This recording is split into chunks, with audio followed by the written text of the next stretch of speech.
the smartphone is often literally in front of our nose. So you think we know what it is, but do we?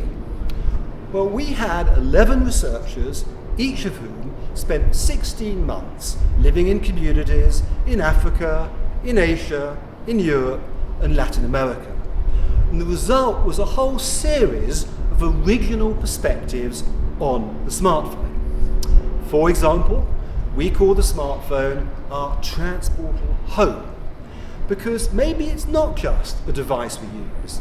Maybe in some sense it's also become a place we live in. You've probably heard the expression, the death of distance, meaning, you can contact anybody now from anywhere. But is there also a kind of death of proximity? Because you might actually be doing things inside your smartphone home rather than with the person you're sitting next to. We examine the consequences of the smartphone for what we call perpetual opportunism. Because even in rapidly changing circumstance, you can always look up information or take a picture of a poster that you might look at later on.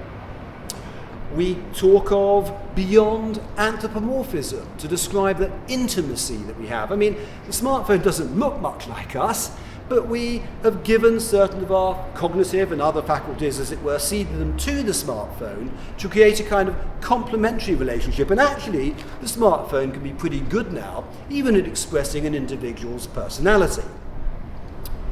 We've also found that the smartphone greatly increases the facility for surveillance. And yet at the same time, it's also become important as an instrument of care. And the balance between surveillance and care became really important during the pandemic.